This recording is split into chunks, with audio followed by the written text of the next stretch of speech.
Dr. PT Hang Tuah Baharu, Timbalan Naib Chancellor Jaringan Industri dan Masyarakat UPM, yang berusaha Profesor Dr. Samsul Bahari Haji Mat Tamrin, Pengarah Pusat Hubungan dan Jaringan Industri Serdang UPM, yang berbahagia Tan Sri, Datuk Sri, Datuk Ketua-Ketua Jabatan, Wakil-Wakil Agensi, pihak pengurusan universiti, pegawai-pegawai kanan, pegawai-pegawai kementerian dan universiti, rakan-rakan strategik, peserta projek, wakil-wakil media, tuan-tuan, puan-puan, seterusnya hadirin hadirat yang dihormati sekalian. Assalamualaikum warahmatullahi wabarakatuh. Salam sejahtera dan salam Malaysia Madani. Tuan-tuan dan puan-puan yang dirahmati Allah SWT, alhamdulillah, setinggi-tinggi kesyukuran dan pujian bagi Allah SWT kerana dengan limpah kurnia dan inayahnya jua kita dapat bersama-sama pada hari yang bersejarah ini untuk merasmikan tapak inisiatif pendapatan rakyat melalui program inisiatif usahawan tani atau lebih dikenali sebagai IPR-INTAN. Isu keterjaminan makanan negara merupakan satu isu yang menuntut perhatian yang sangat serius.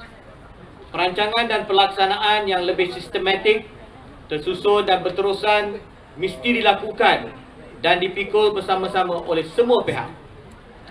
Situasi dunia yang sedang berhadapan dengan cabaran besar dalam memastikan bekalan makanan yang mencukupi dan berkualiti untuk populasi dunia yang semakin meningkat merupakan satu tanggungjawab yang mesti kita fikirkan bersama. Isu perubahan iklim, pencemaran alam sekitar, penggunaan sumber asli yang tidak mampan, dan peningkatan kepadatan penduduk khususnya di bandar besar telah menambah beban kepada sektor pertanian kita. Senario ini menuntut kesepaduan usaha, kesepakatan tekad, keikhlasan niat dan kesediaan untuk keluar dari zon kebiasaan bagi meneroka pendekatan dan hala tuju baharu sektor pertanian. Melalui IPR-INTAN yang membabitkan kerjasama antara Kementerian Ekonomi dan Universiti Putra Malaysia, kita berharap dapat memberi sumbangan yang signifikan dalam menangani isu ini. Melalui inisiatif ini, kerajaan telah melabur sebanyak ringgit Malaysia 31.5 juta dalam bentuk infrastruktur tanaman dan ternakan ikan di sebuah pusat kecemerlangan industri pertanian seluas 65 ekar di ladang Puchong Universiti Putra Malaysia. Program ini memperkenalkan teknologi pertanian pintar yang akan memaksimumkan hasil pertanian dan ternakan dengan menggunakan sumber secara lebih efisien. Dengan pembinaan pusat ini, kita berharap ia bukan sahaja dapat melahirkan lebih banyak usahawan tani yang berkemampuan, tetapi juga memperbanyakkan penghasilan makanan dalam negara, terutamanya dalam sektor tanaman dan aquakultur. InsyaAllah, dalam tempoh 2 hingga 3 tahun akan datang, kita berharap akan dapat melatih sekurang-kurangnya 130 peserta, yang mana 40% daripada mereka adalah merupakan graduan universiti, manakala 60% adalah peserta IPR ataupun e-kasih Kementerian Ekonomi. Peserta akan diberi peluang untuk mempelajari dan menerapkan teknologi pertanian moden yang akan membuka jalan untuk mereka memajukan industri pertanian di Malaysia. Kerajaan akan terus berusaha untuk menyokong peserta dengan memberi modal operasi sebanyak 3.2 juta ringgit Malaysia satu pusingan, serta membimbing mereka untuk mendapat sekurang-kurangnya pendapatan bersih sebanyak ringgit Malaysia 2,000 hingga ringgit Malaysia 2,500 sebulan.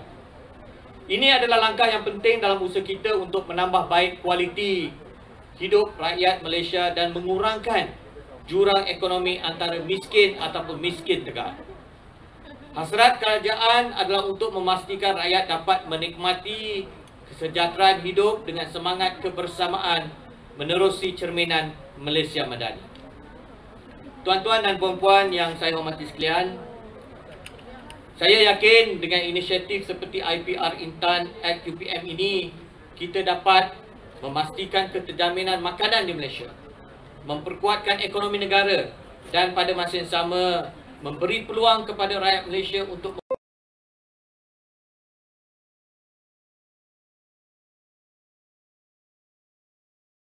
semua peserta dan pihak yang terlibat untuk mengambil peluang ini dengan penuh semangat dan dedikasi. Dengan usaha yang gigih dan tak kenal putus asa, kita pasti mampu membentuk masa depan yang lebih baik dan lebih cerah untuk industri pertanian di negara ini. InsyaAllah, pihak pengurusan dan seluruh warga UPM sentiasa komited dalam memastikan UPM terus cemerlang dan siap siaga dalam melagang perkhidmatan kepada masyarakat dan komuniti bagi memenuhi hasrat kerajaan. Dan ini diterjemah melalui slogan berilmu, berbakti dan refleksi memahat gemilang membingkas kelangsungan al-falah bagi memastikan UPM sebagai menara ilmu yang berperanan penting terutamanya dalam membangun sektor pertanian negara terus dilestarikan. Akhir bicara, marilah kita bersama-sama memperkasakan usahawan tani dan membawa Malaysia ke puncak kejayaan dalam industri pertanian global.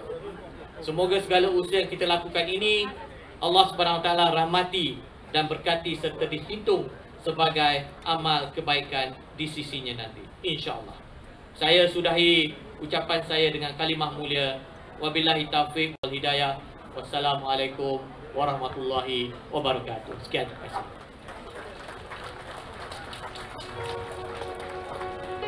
Majlis merakamkan ucapan terima kasih kepada Yang Berbahagia Datuk Chancellor di atas ucapan alu-aluan sebentar tadi.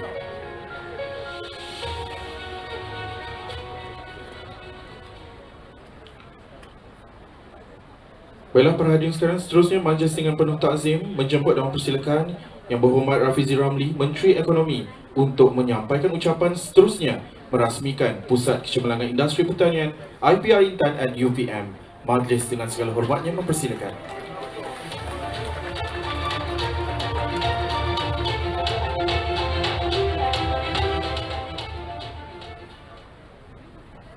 Assalamualaikum warahmatullahi wabarakatuh.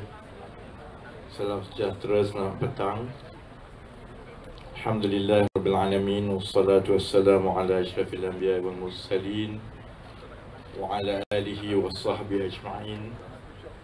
Rabbi shrah li sadri wa yassir li amri wa hlul 'uqdatam min lisani yafqahu qawli. Saudara majlis yang berbahagia, Datuk Profesor Dr. Roslan Sulaiman, Naib Chancellor Universiti Putra Malaysia, yang saya hormati Yang Berhormat Datuk Hanifah Hajat Taib, Timbalan Menteri Ekonomi, Yang Berbahagia Datuk Nur Azmi Dirun, Ketua Setiausaha Kementerian Ekonomi, Yang Beruksa Profesor Dr. IR Hang Tuah Baharudin, Timbalan Chancellor Jaringan Industri UPM, sahabat-sahabat, saudara-saudari, rakan-rakan kongsi, penerima yang hadir pada hari ini. Saya minta maaf kerana kita sebenarnya tunda. Sepatutnya program pada hari ini bermula jam 12.30 hari. Tapi disebabkan oleh sebahagian besar daripada kami berada di Johor pagi ini untuk pengurusan jenazah Allahyarham Datuk Seri Salahuddin Ayub. Tapi kita juga tidak ada pilihan, kita perlu teruskan juga kerana ini adalah sebahagian daripada komponen-komponen penting yang menjadi perancangan bersepadu di peringkat kerajaan untuk membina satu ekosistem pertanian moden demi keterjaminan makanan negara. Jadi kita tak boleh nak tunda lagi. Jadi sebab itu saya ucapkan terima kasih kepada pihak yang terlibat yang berjaya memastikan walaupun ada kelewatan 5 jam tapi kita boleh teruskan pada hari ini. Saya ingat alhamdulillah juga kalau tengah hari tadi 12 lagi panas diteduh sedikit. Saya datang tadi kalau nampak saya macam selalunya saya senyum lama setiap kali saya sampai ke majlis dan sebagainya, yang ini saya termenung lama. Salah satu sebabnya kerana langkah yang diambil oleh Kementerian Ekonomi hari ini ialah langkah yang berisiko.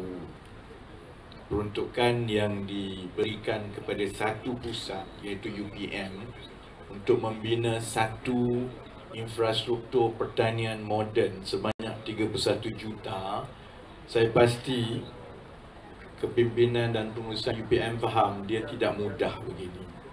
Selalunya dia perlu melalui proses yang panjang, tapi kami mempercepatkan dan saya bagi persetujuan segera. Jadi saya akan bermasalah kerana lepas ini akan ada lambakan permohonan-permohonan seperti ini. Pada masa yang sama juga kita buat keputusan untuk beri peruntukan yang besar sebenarnya untuk kos operasi, 3.5 juta untuk setiap satu kohort. Tapi pada peringkat saya, setelah kita lihat keseluruhan keperluan untuk memodernkan industri tani di negara ini dan membangunkan model perniagaan pertanian yang boleh berdiri di atas kaki sendiri, ia suatu langkah yang berisiko yang saya ingat boleh diambil oleh kerajaan. Tetapi ia juga akan jadi satu cabaran yang besar kepada UPM, sebab apabila telah diberikan peruntukan seperti itu, trust me, I will check you every 2 months. Because masalah di negara ini, dan inilah sebabnya masyarakat kita sebenarnya begitu pesimis apabila kita kata kerajaan ingin membina infrastruktur pertanian, kita ingin memastikan ada keterjaminan makanan. Kita tak boleh salahkan masyarakat kita yang pesimis dengan usaha-usaha baik di peringkat kerajaan ataupun baik di peringkat universiti macam UPM. Kerana kegagalan kita sebelum ini ialah kita hanya mengadakan program tetapi ia tidak pernah mencapai skala nasional. It did not move the needle. Jadi walaupun untuk laporan kita, laporan itu nampak cantik, iaitu kita dah buat ini, kita ada itu dan sebagainya, tetapi ia tidak berjaya mengubah keadaan industri, strukturnya, dia tidak berjaya dikembangkan secara berterusan dan akhirnya ia mati begitu saja. Ini bukan kali pertama negara kita mengumumkan akan memberi tumpuan kepada membangunkan sektor pertanian. Kita dah dengar berpuluh tahun. Jadi sebab itu kali ini, pendekatan kerajaan ini ialah ia tidak diserahkan semata-mata kepada 1-2 kementerian atau agensi sahaja. Ia adalah satu langkah yang bersepadu oleh seberapa banyak agensi dan juga kementerian, dan salah satu yang ditumpukan oleh Kementerian Ekonomi ialah untuk membangunkan projek-projek rintis dan membina keseluruhan ekosistem model perniagaan itu. We need to get the business model right. And that takes a lot more than business as usual. Jadi saya harap sementara kita bergembira hari ini, kita akan lancar, lepas ni kita makan, lepas ini dan sebagainya, the real work actually begins after that to make sure that not only it is sustainable, not only it is economically viable, but it will have the impact of moving the needle for the country as a whole. And that's the reason kita tumpukan daripada satu komponen ke satu komponen. Melalui IPR, pertamanya kita melihat kepada cabaran-cabaran yang telah menyebabkan usaha-usaha sebelum ini gagal. Satunya ialah dari segi model perniagaan.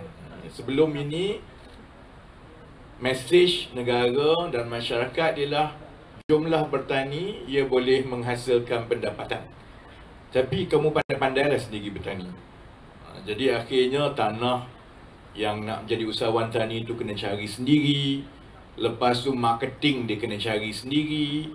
Lepas tu risiko dari segi sensitifnya tanaman ini kepada perkara seperti cuaca, kepada gangguan parasite, serangga dan sebagainya, akhirnya kita mengulangi dari satu dekad ke satu dekad, yang mana dari segi peruntukan dan tumpuan kerajaan memang ada.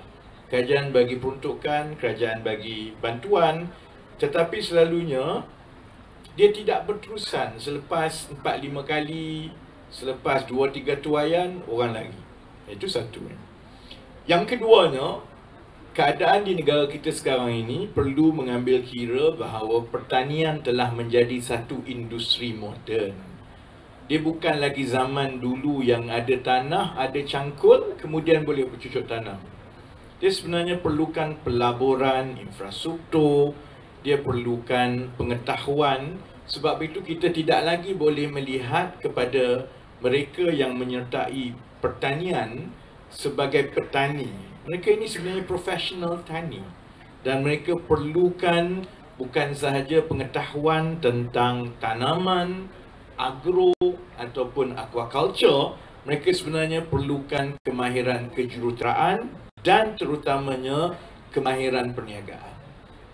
Jadi seperti mana kita beri tumpuan yang besar untuk menyediakan tenaga kerja kepada industri dan sektor-sektor yang lain dalam negara kita, kita juga perlu berikan tumpuan dan pelaburan yang sewajarnya untuk melahirkan profesional tani ini, supaya mereka boleh mengusahakan infrastruktur tani yang berkelangsungan di seluruh negara. Kemudian kita lihat pula masalah yang ketiga. Masalah yang ketiga sebelum ini ialah soal pekerja. Apabila industri tani dilihat sebagai industri pilihan terakhir, tak dapat cari benda lain, barulah dia nak masuk dalam industri pertanian. Sebab itu selalunya masalah pekerja, masalah tak ada orang yang nak terlibat, ini terus meruntun.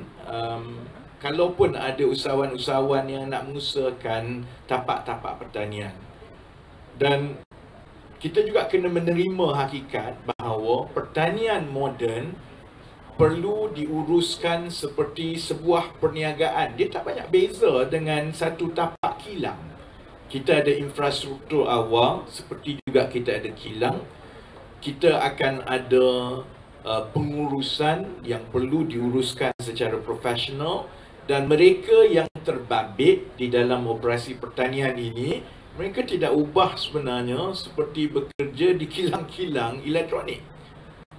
They will go through a set of skill, a set of tasks, and it is no longer based on a model that if you want to work on a modern agriculture facility, you must own it and you must work on it by yourself. You have to employ. Only then you will get the right number of people and you will get consistency in terms of labor supply to make sure that the business model can continue. Atas sebab itulah maka kita menggabungkan usaha kerajaan melalui inisiatif pendapatan rakyat untuk membasmi kemiskinan, supaya kita boleh bawa penerima-penerima daripada kalangan miskin tegar, kumpulan B40, untuk mereka menjadi pekerja-pekerja di dalam industri tani yang diuruskan oleh profesional tani terlatih. Dan ini bergantung kepada keupayaan model perniagaan itu supaya mengambil kira kitaran tuaian, because there is a cycle. Kita ada dua bahagian yang mana sebelum tuaian itu berlaku, pihak pengusaha ataupun usahawan tani perlulah memastikan ada gaji bulanan, allowance bulanan. Kemudian apabila tuaian itu berlaku, untung bersih daripada tuaian itu apabila dikongsi, maka itu memberi pendapatan purata setiap bulan yang sepadan, seolah-olah mereka bekerja setiap bulan di sama ada di pejabat ataupun di kilang. Sebab itu daripada projek rintis yang pertama, kita yakin bahawa kita boleh mengusahakan infrastruktur pertanian sebegini di seluruh negara yang membolehkan secara purata pendapatan peserta-peserta setelah ditolak keuntungan kepada usahawan tani ataupun syarikat-syarikat pengusaha yang mengoperasikan fasiliti pertanian ini, setelah tolak semua kos dan untung, ia masih lagi boleh memberi keuntungan ataupun pendapatan purata bulanan kepada peserta-peserta di antara 2,000 ke 2,500 sebulan. Dan perkara kelima, sebab itu kita ada wakil daripada Nestle dan syarikat yang lain. Perkara kelima, masalah yang perlu kita selesaikan ialah memastikan bahawa risiko pemasaran dan penjualan itu turut diuruskan sebagai keseluruhan perancangan projek. Dia tak boleh, contohnya, kamu ada tanah, nak ambil 20,000, tanamlah, jual lah, ikut sukalah. Dia tak jadi macam itu. Jadi IPR yang diuruskan sekarang dan diskalakan dari satu masa ke semasa, memastikan bahawa bagi setiap projek IPR yang dibangunkan di tapak-tapak itu, ia sudah pun dipadankan dengan pembeli-pembeli ataupun off-taker untuk menguruskan risiko penjualan. Kerana kita sedia maklum, mereka yang menyertai projek-projek seperti ini, ada yang belum sampai ke peringkat boleh menguruskan perniagaan pertanian sendiri. Maka itu menjadi tugas agensi kerajaan seperti Kementerian Ekonomi memastikan bagi setiap tapak yang kita biayai, kita bawa penerima, kita padankan dengan usahawan tani profesional, sudah ada pembeli yang bersedia. Jadi itu gambaran keseluruhannya dan itu model yang telah dibangunkan sejak 6 bulan yang lalu. Saya boleh maklumkan bahawa kita dah sampai ke peringkat yang seterusnya. Seperti mana sebarang dasar dan juga pelaksanaan projek, ia bermula dengan rangka ataupun the policy design. Kemudian daripada rangka itu, kita uji pada skala rintis terlebih dahulu di projek-projek tertentu untuk semak ekonomiksnya bagaimana, untuk semak dari segi kemahiran, untuk semak sikap mereka yang terbabit, sama ada dia betul-betul berminat ke tidak. Dan setelah kita sudah dapat maklum balas dan juga dapatan-dapatan yang diperlukan, baru kita boleh bawa ke skala yang seterusnya. Fungsi strategik UPM dalam keseluruhan desain ini ialah kerana kita mengenal pasti kita tidak boleh bergantung sepenuhnya kepada profesional yang tidak terlatih untuk menguruskan infrastruktur dan fasiliti pertanian ini. Mereka perlu dilatih dengan baik dan bukan saja dilatih dari segi teori, mereka perlu ada latihan praktikal yang berasaskan perniagaan untuk tempoh masa yang paling kurang mengambil kira 2 kitaran. Baru dia faham, baru dia rasa, dia tahu sikap, cabaran dan sebagainya. Sebab untuk mengusahakan sesuatu projek pertanian yang berterusan, they must survive the first few cycle of learning. And that cycle of learning itu yang sebenarnya boleh menjadi begitu demotivating. Dia Allah, mula-mula tanaman menjadi, tuai yang seterusnya tak menjadi. A lot of it is a learning curve. And at the very least, you must go through 2 cycles of learning curve.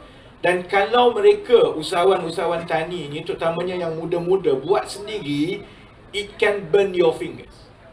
Because you put aside some amount of money, you think this can be done, buat. Yang pertama nampak okey, yang kedua semua mati. And then you quit. Jadi sebab itu, kita yakin bahawa dengan kehadiran COE di UPM ini, tanggungjawab nasional ini diberikan kepada UPM untuk melatih bukan secara akademik tapi mengeluarkan profesional usahawan tani yang betul-betul hands on. Dia tahu macam mana nak menguruskan, telah melalui 2-3 kitaran tuaian, dia tahu pasaran, dia tahu dari segi teknikal dan teknologi, mereka mempunyai minda dan juga kekukuhan semangat untuk melalui proses ini, kerana selepas mereka selesai daripada latihan yang dibuat di COE ini, insya-Allah pada ketika itu juga 1 tahun daripada sekarang, kita mula melihat bercambahnya fasiliti pertanian moden ini di seluruh negara. Dan kita memang sudah ada pemohon-pemohon daripada kalangan B40 dan miskin tegar yang mahu terlibat, tetapi mereka perlu dibimbing dan fasiliti pertanian ini perlu diuruskan oleh profesional pertanian yang kita harap kita akan dapat daripada UPM. Jadi cuma saya harap kita akan tengok bagaimana perkembangan projek di sebelah Kementerian Ekonomi. Kita akan usahakan lebih cepat supaya tapak-tapak dan infrastruktur ini mula dibuka. Kalau contohnya tapak-tapak dan fasiliti ini dapat dibangunkan dengan lebih cepat, maknanya keperluan untuk melahirkan profesional pertanian ini adalah lebih tinggi daripada 65 orang setahun. As and when the demand picks up, that means that UPM has to catch up with the demand for modern farming professionals, because we need them to man and to run all these modern facilities all over the country. Yeah? Jadi saya harap itu bagi gambaran yang mencukupi.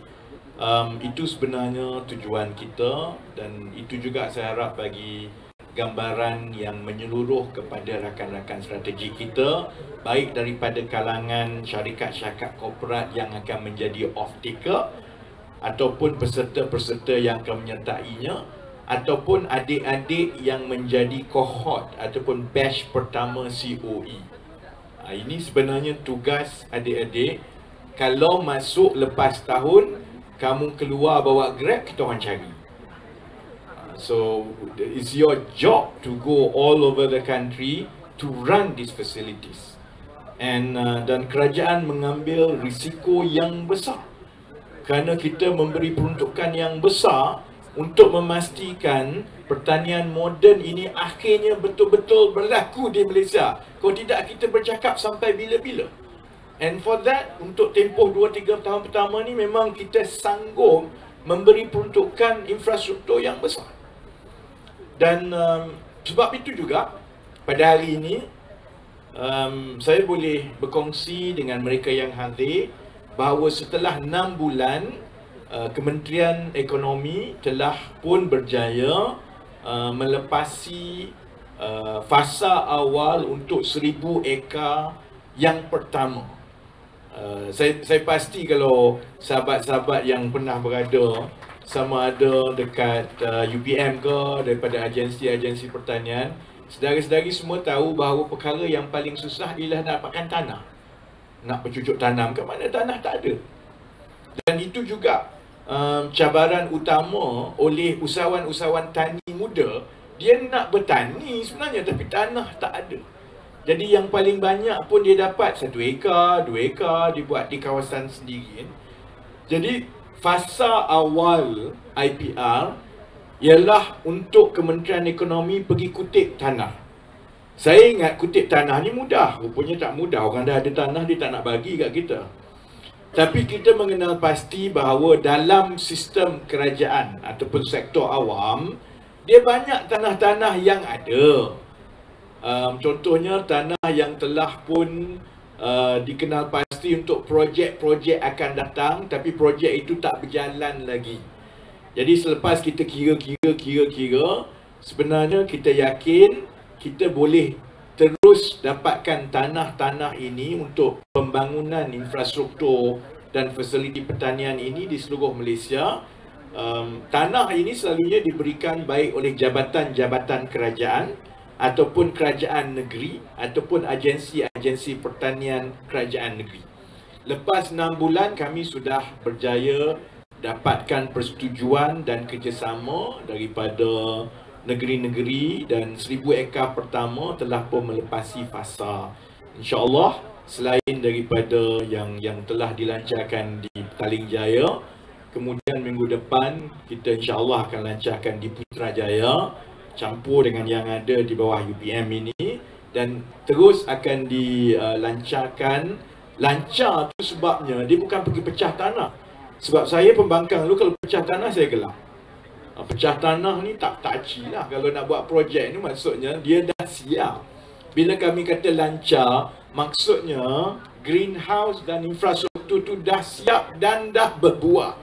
Jadi sebab itu dia ambil masa nak lancar. Setiap satu tu dia ambil dalam 3-4 bulan. Kerana kami kena bersihkan tanah, kena bina struktur, kemudian kena mula tanam. Sebab kalau tunjuk greenhouse saja, pokok tak ada pun kena gelak kat orang. Takut jadi macam lepas-lepas menteri datang pecah tanah, tunjuk bagus semua, lepas tu hilang semua.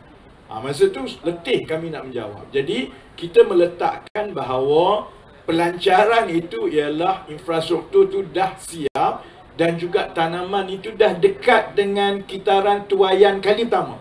Maksudnya pokok tu dah ada, dia dah berbuah, barulah kita kata sesuai untuk dilancar dan peserta-peserta daripada kalangan B40 dan miskin tegar ini boleh mula masuk menyertai program. Jadi kepada yang menonton dan tanya saya, bila kami nak dibawa masuk ke IPR ni, sebab bila kami bagi kelulusan, kemudian padankan, itu kerana plot-plot yang akan diperolehi oleh peserta daripada miskin tegar dan juga B40 ini, dia dapat plot yang sebenarnya dah nak berbuah.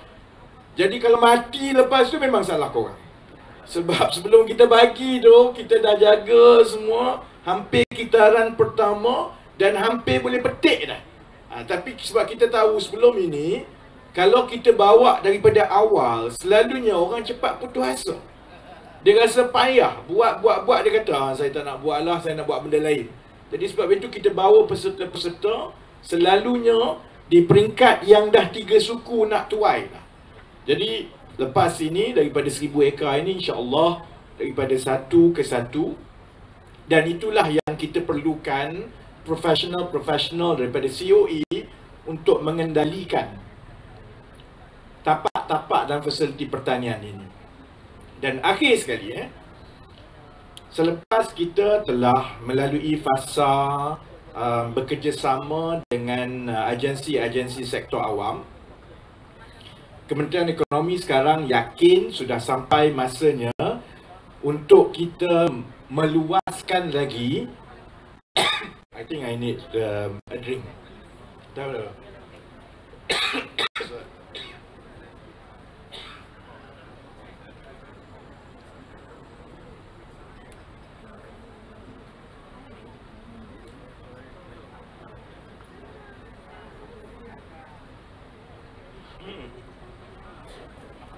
Saya tak habis demam lagi ni sebenarnya. It's okay, I can put it here.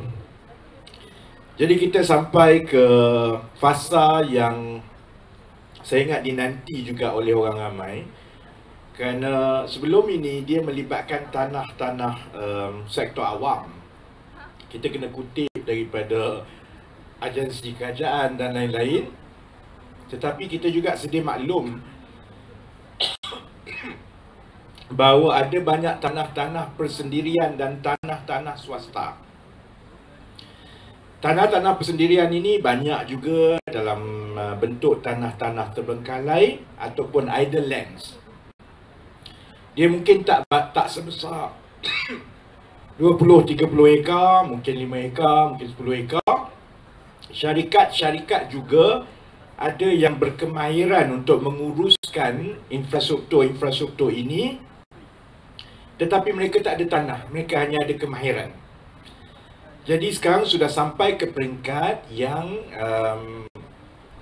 tumpuan kerajaan untuk membina infrastruktur pertanian moden ini diluaskan dengan pembabitan pihak swasta.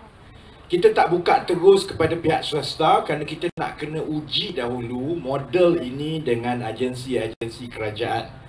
Bila Kementerian Ekonomi buat peruntukan, paling kurang kalau dengan agensi kerajaan, lebih mudah untuk kita pegang agensi kerajaan. Risiko tu lagi rendah. Kalau kita terus pergi kepada sektor swasta, ada kebimbangan pada peringkat awalnya.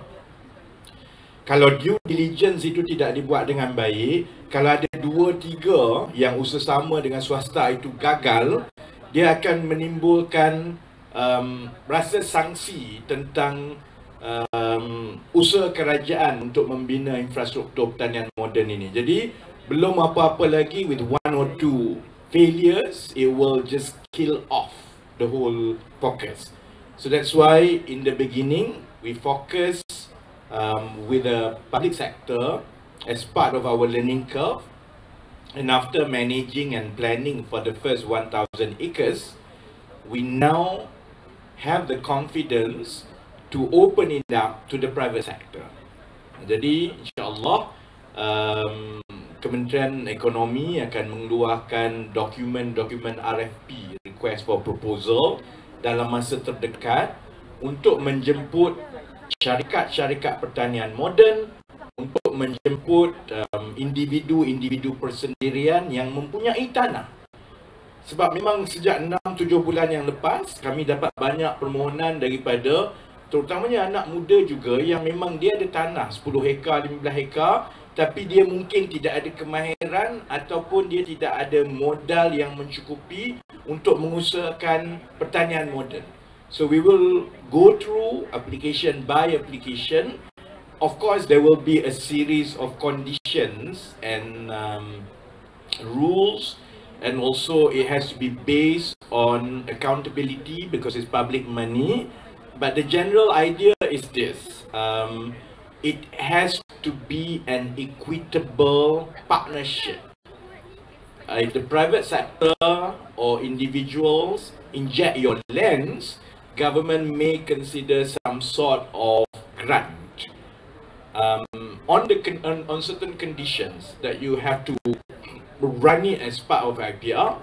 You have to hire penerima-penerima daripada B40 dan miskin tegar, and you have to train them, and you have to run your facility in the same way that we design and run other IPR facilities. And the economics must make sense.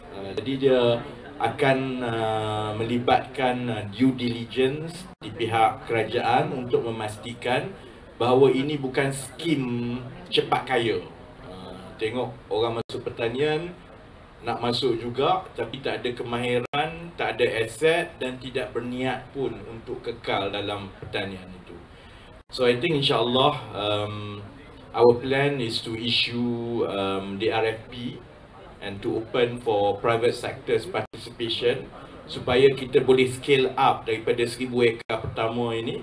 Kita akan terus tambah tanah-tanah daripada kerajaan, tapi pada masa yang sama juga kita yakin apabila pihak swasta mula terlibat dan orang persendirian mula terlibat, then we will be able to scale up the facilities all over the country much faster. And that completes our vision. And the vision is, in the next few years, you will see this kind of facilities all over the country. Small ones, big ones, kerana dia samalah seperti membuka kilang di setiap pelosok kampung di seluruh negara. Dan itu akan menyelesaikan masalah ekonomi negara yang mencabar, iaitu migrasi perpindahan, penghijrahan anak-anak muda daripada kawasan-kawasan luar bandar ke kawasan bandar yang meninggalkan ibu bapa mereka di kampung. Because dia rasa dia tak ada kerja di kampung. Sebab itu kalau orang tanya, sejak bila saya jadi Menteri Pertanian, saya bukan Menteri Pertanian, but addressing the socio-economic imbalance between kawasan bandar dan luar bandar yang paling mudah dan berjaya kalau diuruskan ialah dengan membina fasiliti pertanian moden seperti ini di seluruh negara yang mewujudkan pekerjaan kepada anak muda tempatan supaya mereka tak perlu berhijrah ke kawasan bandar untuk dapat gaji 2,000, 2,500 dan lain-lain. Jadi itu visi lengkap kita. Of course, it's a lot more difficult than what is planned on paper. Jadi saya harap kita akan terus bekerjasama. Saya ingat Profesor Hang Tuah pun, you sat down with me, Dr. Ruslan. I'm quite detailed. I will check one by one just to make sure. So insyaAllah, selalunya my team reports regularly to me on the progress, because we have to make sure the first cohorts gets into the industry very quickly, runs these facilities, and insyaAllah dengan lebih banyak dia akan meyakinkan lebih ramai anak muda untuk mengambil peluang dalam industri pertanian moden ini di seluruh negara. Jadi dengan itu, sebelum saya batuk kali ketiga, jadi saya ucap sekali lagi terima kasih kepada semua yang menguruskan program pada hari ini. Terima kasih kepada rakan-rakan strategik yang hadir. Terima kasih kepada pihak media, dan insyaAllah dengan lafaz Bismillahirrahmanirrahim, saya doakan supaya usaha-usaha yang dibuat di UPM ini insyaAllah akan melahirkan generasi usahawan dan profesional tani yang akan mengubah kedudukan negara kita di masa akan datang. Dengan itu, saya sudahi dengan wabillahi taufiq wal hidayah. Assalamualaikum warahmatullahi wabarakatuh. Terima kasih. Majlis merakamkan ucapan terima kasih kepada Yang Berhormat dan mohon Yang Berhormat terus kekal di pentas bagi ke acara seterusnya. Dengan ini dijemput Yang Berhormat Timbalan Menteri Ekonomi, Datuk Naib Chancellor UPM, Ketua Setiausaha Kementerian Ekonomi dan Timbalan Naib Chancellor Jaringan Industri dan Masyarakat UPM untuk naik ke pentas bagi bersama-sama dengan Yang Berhormat Menteri. Balas seterusnya adalah sesi penyerahan sijil kepada rakan strategi dan peserta IPR-INTAN. Untuk makluman semua bagi program inisiatif pendapatan rakyat usahawan tani atau INTAN, sehingga kini sebanyak 26 rakan strategi telah bersama-sama Kementerian Ekonomi dalam menjayakan program ini. Rakan-rakan strategi ini bukan sahaja daripada agensi berkaitan kerajaan, mereka juga datang daripada syarikat swasta, koperasi dan pertubuhan bukan kerajaan. Dengan ini, majlis mempersilakan Yang Berhormat untuk menyampaikan sijil kepada rakan strategi sebagai penghargaan dan pengiktirafan dalam bersama-sama menjayakan program ini. Baiklah, didahului dengan Universiti Putra Malaysia selaku tuan rumah pada hari ini. Dipersilakan.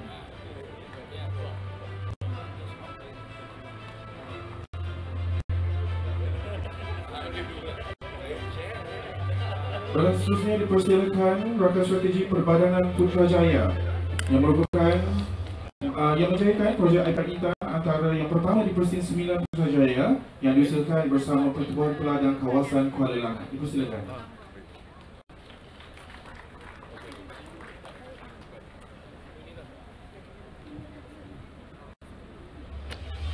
Seterusnya dipersilakan Jabatan Ketua Pengarah Tanah dan Galian Persekutuan yang merupakan agensi yang mengenal pasti dan memeriksa tanah kerajaan yang berpotensi bagi program IPR-INTAN.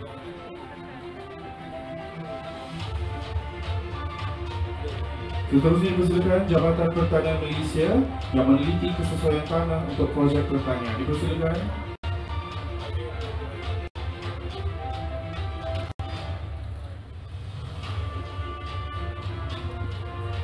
Seterusnya dipersilakan Perbadanan Kemajuan Pertanian Selangor PKPS yang merupakan rakan strategi pertama IPR-INTAN bagi projek di Petani Jaya dengan keluasan 80 ekar. Seterusnya dipersilakan Lembaga Pertubuhan Peladang LPP yang merupakan rakan strategi bagi pelaksanaan projek IPR-INTAN di beberapa kawasan termasuk di Putrajaya. Seterusnya dipersilakan Pertubuhan Peladang Kawasan Kuala Langat PPK-KL yang juga merupakan rakan strategi bagi pelaksanaan projek IPR-INTAN di beberapa kawasan termasuk juga di Putrajaya. Seterusnya dipersilakan pihak berkuasa pelaksanaan Koridor Utara NCIA yang merupakan rakan strategi IPR-INTAN di 4 negeri di utara Semenanjung melibatkan luasan lebih 200 ekar.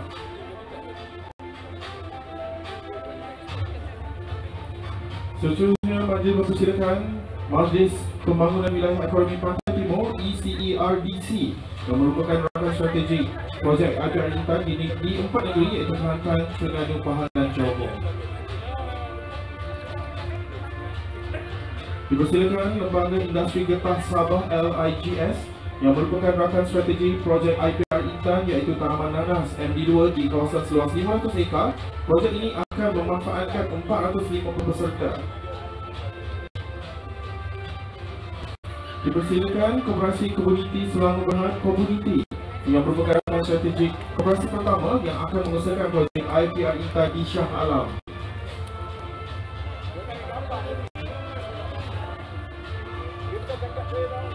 Seterusnya dipersilakan Nestle Malaysia Berhad yang merupakan rakan strategi bagi membeli hasil yang dikeluarkan serta tunjuk ajar teknologi dan kualiti hasil ke taraf antarabangsa.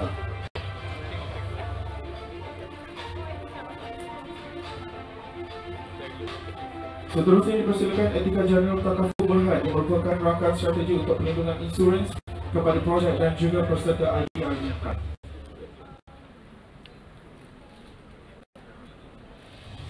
Seterusnya dipersilakan Yara International Malaysia Pertanian Berhad yang merupakan rakan strategi untuk input tanaman yang akan memberikan hasil berkualiti tinggi kepada kos yang kompetitif.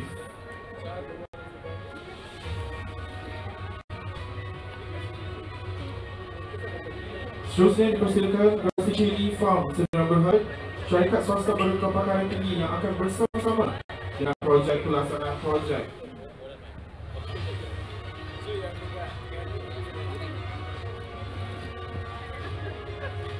Seterusnya dipersilakan Pertubuhan Dapur Infak Ummah yang merupakan rakan strategi NGO pertama yang akan mengusulkan projek IPR-INTAN di Kuantan, Pahang. Seterusnya dipersilakan Bahagian Pendidikan dan Latihan Teknikal Vocational BPLTV Kementerian Pendidikan yang merupakan rakan strategi yang akan memanfaatkan bahan college vocational yang berpotensi bagi projek IPR-INTAN. Seterusnya dipersilakan Lembaga Penyatuan dan Pemilihan Tanah Persekutuan Felkra yang merupakan rakan strategi bagi projek di tanah Felkra di 3 negeri. Seterusnya dipersilakan Lembaga Kemajuan Tanah Negeri Sabah SLDB. Seterusnya dipersilakan Perbadanan Pembangunan Pertanian Negeri Perak PPPNP.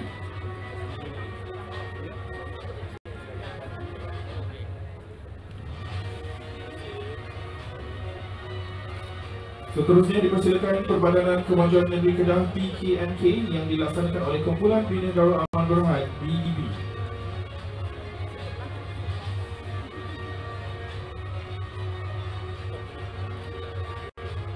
Seterusnya dipersilakan Lembaga Kemajuan Johor Tenggara Kejora.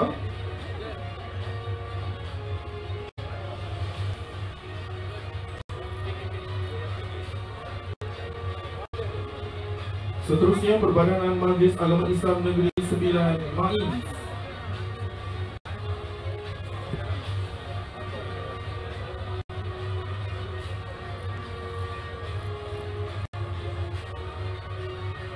Dan terakhir dijemput Malaysia Digital Economic Corporation Sdn Berhad ataupun MDEC yang terlibat secara langsung dalam penerapan teknologi moden dalam projek IPR-INTAN termasuk di UPM ini.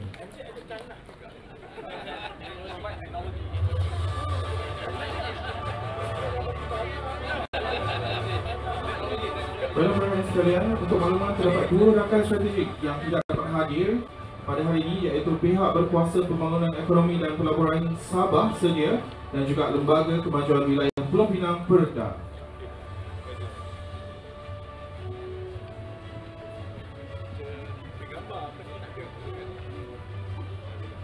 Baiklah, seterusnya adalah sesi bergambar bersama dengan rakan strategi. Dipersilakan.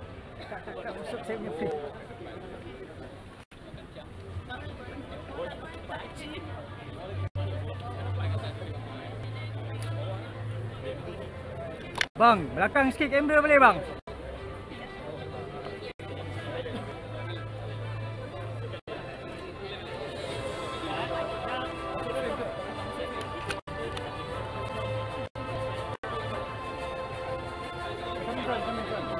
Depan, bang.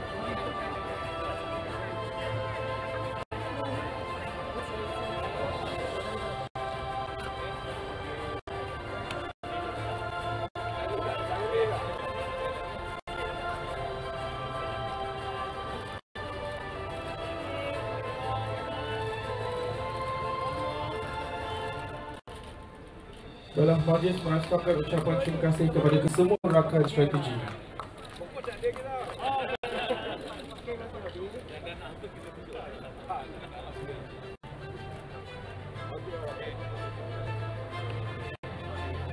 Baiklah, dan seterusnya sebagai penghargaan dan memberi semangat kepada peserta Pusat Kecemerlangan Industri Pertanian IPR-INTAN UPM. Jadi dengan ini dijemput ke-25 orang peserta untuk naik ke pentas membawa sijil penyertaan masing-masing untuk bersama-sama dengan Yang Berhormat Menteri. Dipersilakan.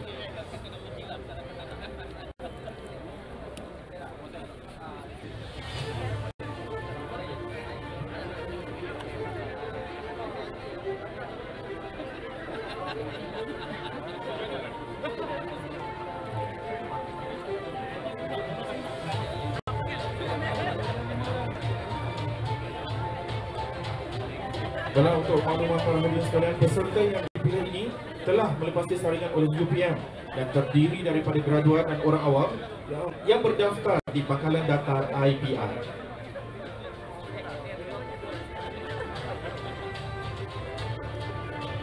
Dalam dengan ini dipersilakan kepada semua peserta untuk bergambar kenang-kenangan bersama Yang Berhormat Menteri. Dipersilakan.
Majlis mengucapkan ribuan terima kasih kepada kesemua peserta IPR-INTAN UPM. Baiklah, sebagai tanda terima kasih yang tidak terhingga daripada seluruh warga universiti di atas kesediaan Yang Berhormat Menteri hadir ke Majlis Pelancaran Pusat Kecemerlangan IPR-INTAN UPM, majlis dengan ini menjemput dan mempersilakan Yang Berbahagia Dato' Naib Chancellor untuk menyampaikan cenderahati kenang-kenangan kepada Yang Berhormat Menteri. Dipersilakan.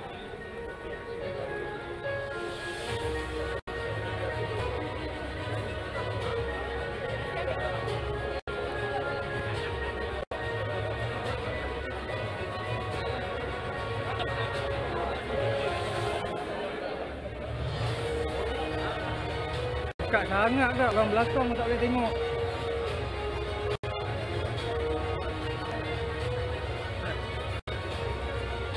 Baiklah, kita ucapkan ribuan terima kasih kepada para peserta IPR.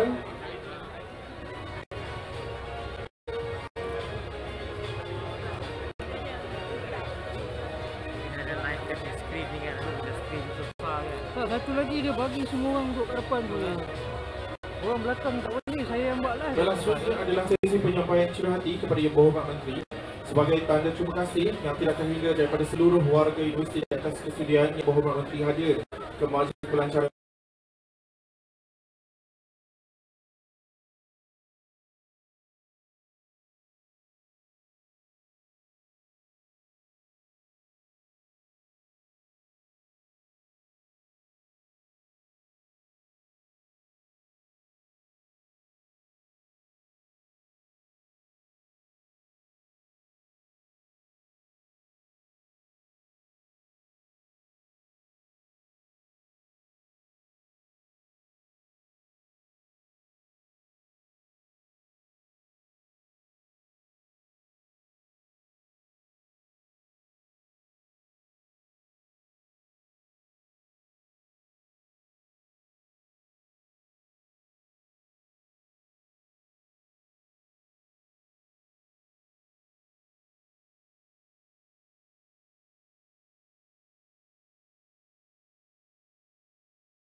Okay.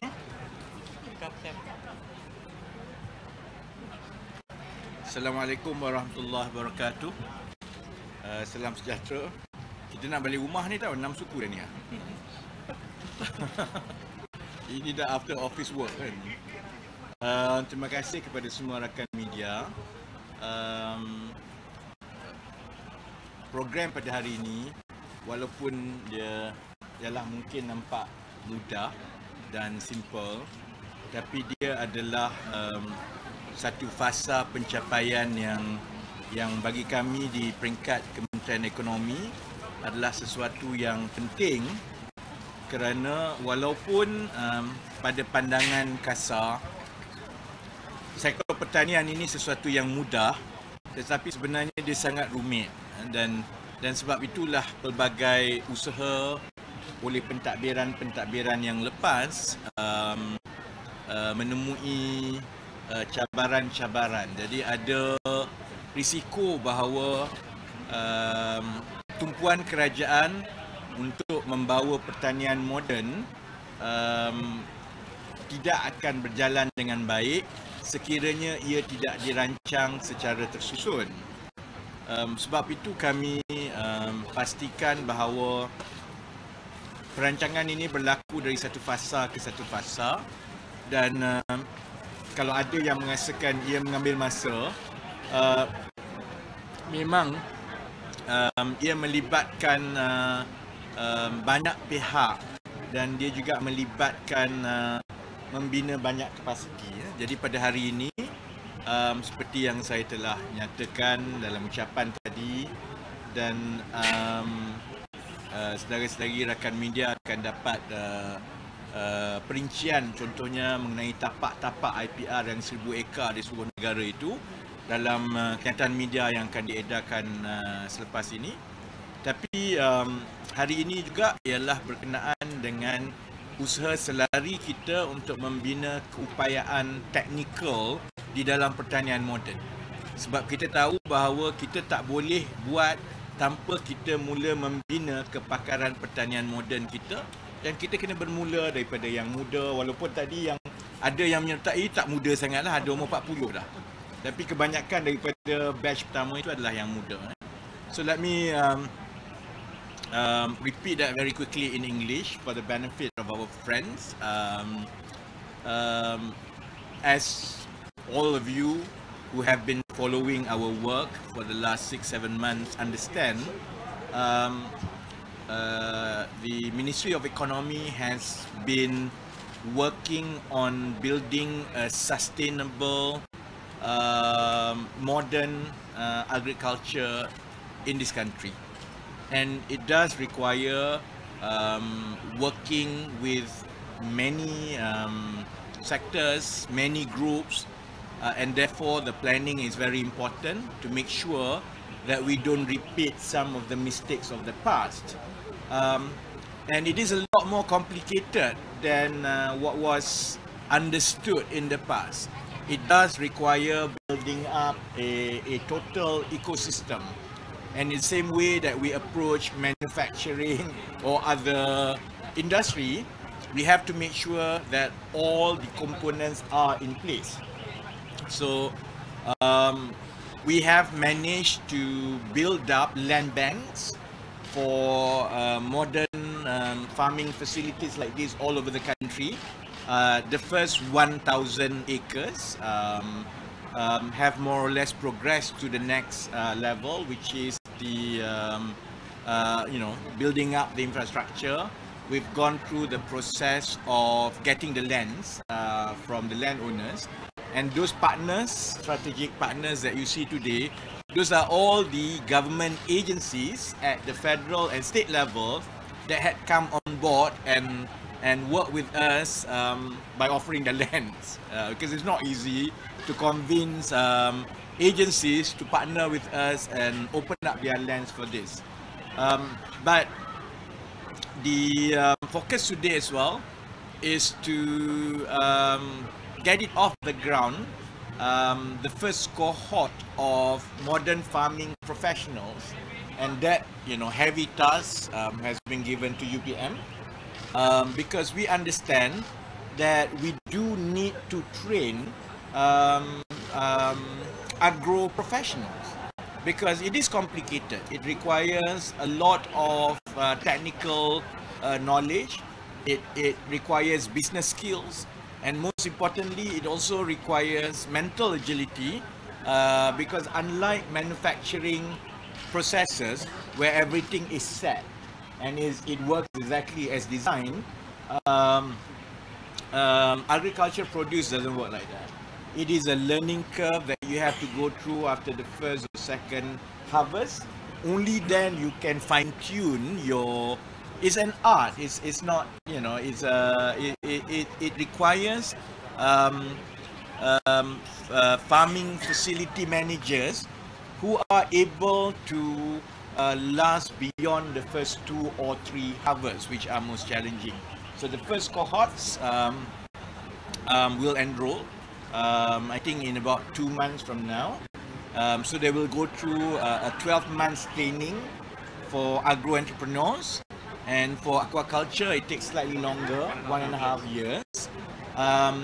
And after the program, they will have the option either to work out their own farming facility, or they can be deployed at these kind of facilities all over the country that we will be building on all these land banks that we acquire from time to time. We've also extended the same scheme to the private sector. So those companies with lands, or those companies with technical abilities, or even private individuals with idle lands, they can now come on board and work to monetize their lands in different schemes, whereby the government will consider grants or financial assistance to bring them into the whole ecosystem that we've built so far. And finally, thank you very much to our strategic partners as well, especially the off-takers, because there is one risk that we are determined to manage better this time around, because in the past, usually the the failure stems from marketing and downstream risks, that these agro entrepreneurs put aside their money, work on their facilities, go through their produce. After first and second harvest, usually if the marketing and sales mechanism are not in place, then they will be subjected to a price crash, and that burns them. And after that, they will withdraw. And this kind of attrition over and over again is very costly to the economy. So we want to make sure that we put all this ecosystem as much as possible in place. It will take some time, but I'm extremely encouraged because, as you can see, we've had a lot of support from local and international companies, and it bodes well for the government's effort to bring everyone on board, to focus on food security, to focus on bringing modern farming to the country, and creating this funnel of modern farming professionals in the future. Before I lose my voice, thank you very much. Ada soalan? Yang hari ini kami sebarkan ada dibukakan insurans perlindungan. Mungkin boleh explain sedikit mengenai Ada I don't know. Saya akan website. The details my team worked out, and Etika will explain. Etika General Paketo akan memberikan insurans perlindungan. Nanti ya. Kalau Puan. Etika General Paketo akan memberikan insurans perlindungan sebagai crop insurance untuk pesticide, diseases, flood, electricity as well as water. So this will help the farmers if any So it's all built into the OPEX, kan? Yeah. Built into the OPEX. maknanya peserta akan automatik dapat insurans ni lah. Seperti yang kita bincangkan dengan pihak Pertanian Ekonomi, nampaknya macam itulah ke arah yang kita akan lakukan. Maybe I can add. I think the insurance aspect also covers the operational risk, pesticide, flooding, and normally kalau people or other entrepreneurs do it on their own outside the program, they are not insured, and we are subjected to changes in the weather, and yield and harvest are very sensitive to pesticide kan apa. So we have built the insurance into the economics, into the unit cost economics. So when we talk about net income of 2,000 to 2,500 ringgit per month, has taken into account some portion of insurance to cover the agricultural operational risk. That's what we meant by insurance. It's not like the insurance pribadi dia terjatuh longkang. It's not that. Like it's actually to cover the agricultural operational risk. Yang itu sebenarnya masalah utama yang menyebabkan risiko perniagaan dan pertanian itu jadi besar kepada kebanyakan usahawan yang mengusahakan sendiri tanpa ada package seperti ini. So we are working with institutions like Maybank, Etika, just for us to bring down specific insurance coverage, just to manage the business risk for people who are doing this, because only then we have a chance to scale it up sustainably in the country. Otherwise, you leave it on their own. Yalah, hujan lah, itulah semua kan, kena serang-serangga. Sebab macam saya sebut tadi, the success of going through a few harvests tu cukup penting. Sebab kalau tidak, dia putus asa. Jadi and for that we need to try to protect and minimize the risk as much as possible. And insurance, agriculture insurance is one aspect that we bring into unit cost of IPR-INTAN so far. Baru dari penama, tadi dalam pitch tadi ada cakap pasal dah capai 1,000 ekar pertama. So soalan saya, adakah target untuk capai 1,000 ekar yang kedua tu, dan bila dia satu berkenaan dengan pelawaan kemungkinan kepada sektor swasta dan individu, ada macam target ataupun ada tak sektor swasta yang dah datang? Saya tak menetapkan target berapa bulan because as I say, ini kali pertama yang kerajaan mengusahakan secara besar-besaran dan secara fokus begini. Sebelum ini, kalau kita bercakap tentang infrastruktur ataupun perusahaan pertanian, kerajaan buat dasar dan bantu dari segi insentif sedikit, tetapi hampir keseluruhannya itu diserahkan kepada sektor swasta ataupun pengusaha. Jadi sebab itu kita tidak ada teladan daripada masa lepas. We don't actually have precedents for us to fall back to know how fast, what are the growing pains, the learning curve. So I rather go through as we scale up. Hopefully kita akan dapat paling kurang the pace yang sama. Meaning that kalau kita ambil masa 6 bulan setakat ini, pelancaran 27 Februari, sekarang ni lebih kurang 23-24 Julai. So lebih kurang 5 bulan je. Kalau setakat ini, pace-nya ialah dalam tempoh 5 bulan, kita berjaya meyakinkan sampai kita dapat 1,000 ekar tanah. Tim saya tengah tengok muka pucat kat belakang. So kita juga berharap supaya pace ini akan berterusan. At the very least, as you scale up, at the very least you want to keep at the same pace. Of course, more often than not, it grows faster. So the adoption gets better as people see more result. So at the very least, we hope that we will continuously add 1,000 acres into the land banks every 5-6 months. And this is where opening it up to the private sector and individuals are important, because we have been getting a lot of requests over the last 5 months. It's just that I wasn't comfortable to commit to the private sector first, because on our part, my team and I have to go through the learning curve first. We have to know how and why, and make sure that we understand the modern farming as much as possible before we commit the public money to the private sector. Now that we've gone through the first 1,000 acres of land bank, we are starting to see, hopefully, week and months one after another coming up together, and we have more operational data to teach us what works, what doesn't work, understanding the behavior of the participants or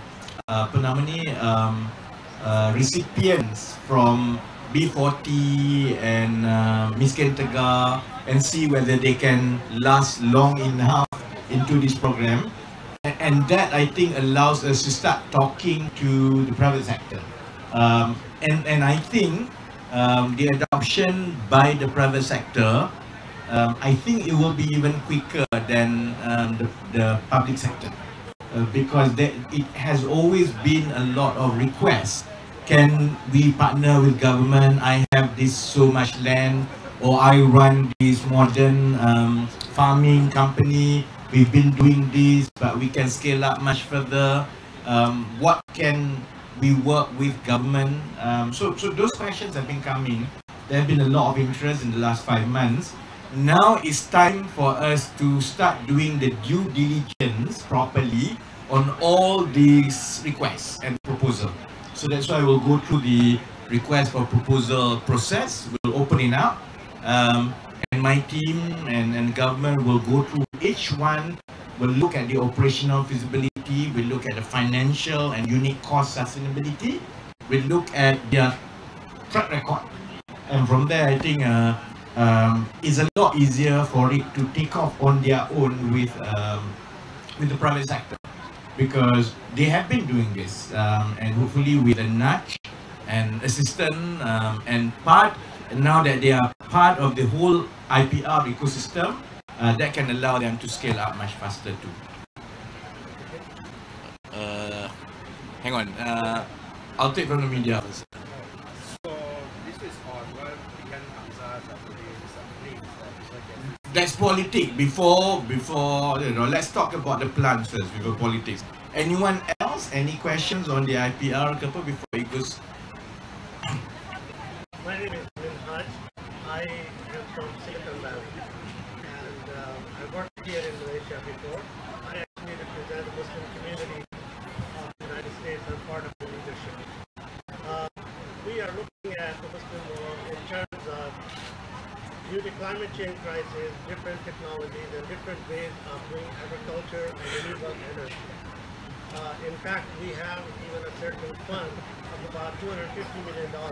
We have invested some in Africa, some in Pakistan, and now I'm here in Malaysia. I just arrived about 2 weeks ago, and I'm here to take a look at some of the opportunities.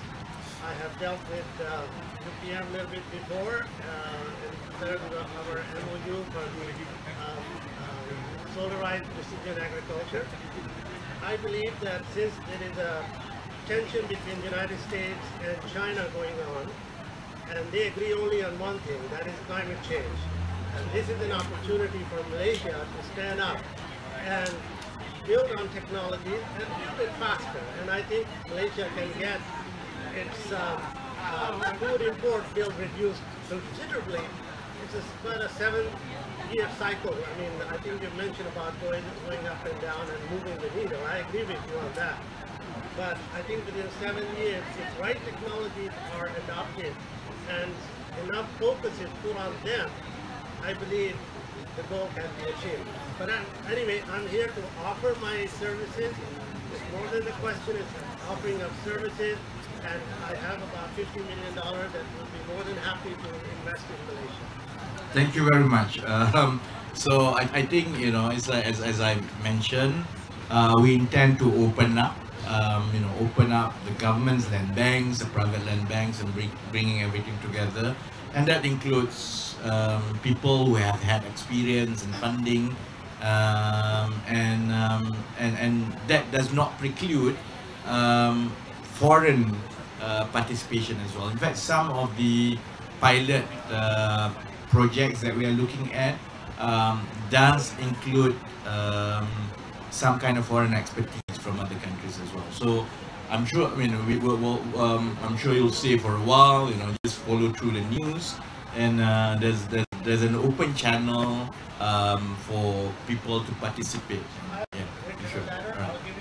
Right. Sure. Hopefully we can meet and Sure. discuss. All right. Thanks.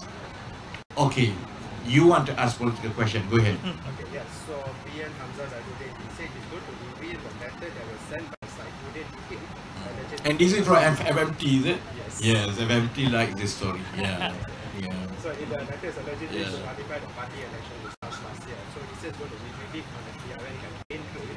Maybe you want to share how you feel about this? I don't feel anything, and I think it will not change the campaign narrative. In fact, I had a long chat with Saifuddin. In fact, before, about 2 hours ago in the car, we discussed, and I told him not to worry, and it's like it's a sideshow, Hamza. This is a sideshow just to distract. The real focus is on allegations and investigation of into the misappropriation of alleged corrupt practices in PN states, including Kedah. The focus is on how REE was allowed to be explored and extracted when there was no license. The focus is also on, for example, Kedah Menteri Besar Dato' Sri Sanusi's writing to Hamzah when he was Home Minister on bringing in Chinese foreign nationals to work on this REE. So I think during elections, it's only it's normal for any politicians to bring up issues, and on my side, I don't think it changes the real focus of this election, and we'll focus on the issues that we have trained our campaign on, and I do not think the public will buy into too much attempt to sidetrack the campaign with issues like this. Okay? Yeah.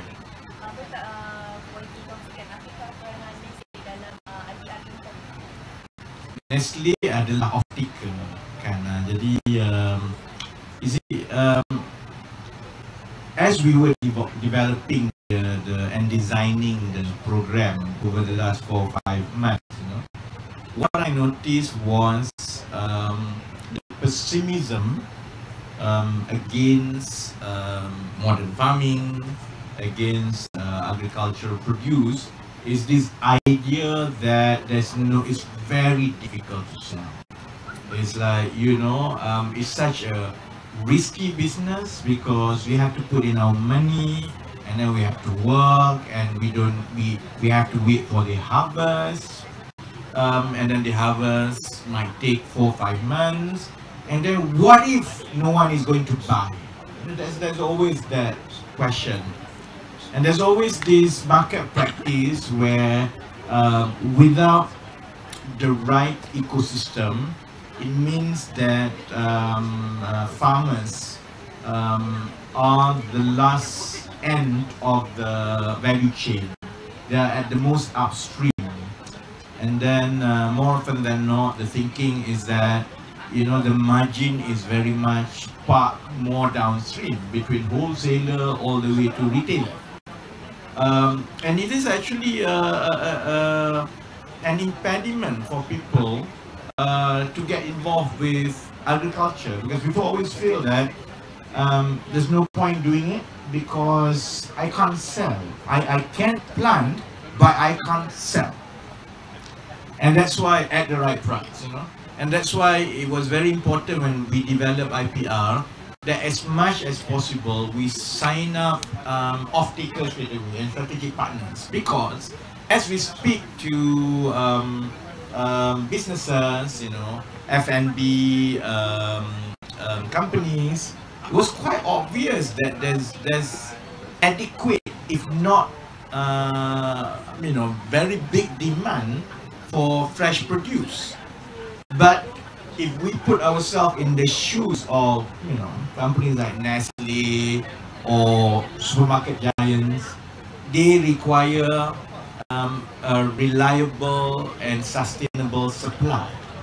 And it's always that question. I don't mind fixing a price agreement over some period so that I manage my supply risk and you manage your pricing risk. But I need to be confident that your facility will be able to meet my demand. And that's what we are trying to manage in the whole ecosystem. We want to also convince companies like Nestle that the government is really serious about building sustainable and financially viable local agricultural produce to supply to companies like Nestle, so that we manage the reliability of supply issue. At the same time, by working with Nestle and other off-takers, we can help manage the pricing risk for our farmers. Of course, you know, it will boil down to dollars and cents. It's a commercial transaction, but I hope that when Nestle and the modern, all these agropreneurs work within an ecosystem, all parties can take comfort that, you know, government is serious of bringing everything together. Maybe I'll let Nestle to answer a bit more. Thank you, YB. Well, firstly, good work on this initiative. I think it's great that the Ministry of Economy is embarking in this journey, because you say we can play a role as an industry, not just as off-takers. We have been for many, many years engaging in local farming activities. We do believe that we should increase our local supply. It's about food security, but it's also about having safer supply chains to grow the business. And as you may know, we have been growing chilies in Kelantan for 25 years. We are engaged in coffee in Kelantan, in rice paddies.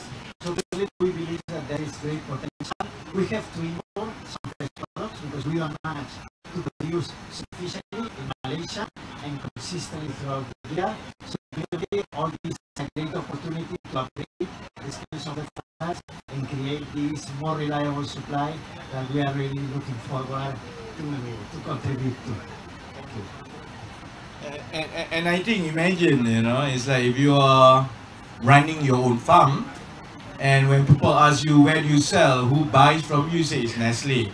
It does make a lot of difference to these people running all these farms, because people do look up. That means that whatever you work on will end up on shelves, on TV, is a good brand, and it builds a good business credentials over the years. So that's part of the work as well.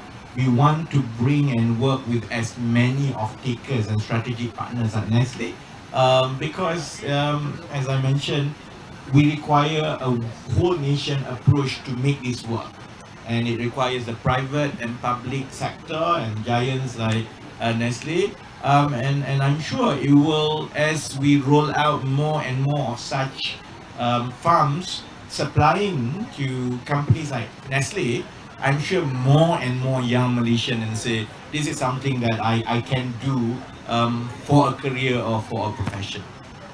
Okay, I think we really have to go. Okay, thank you very much. Okay, thank you. Thanks.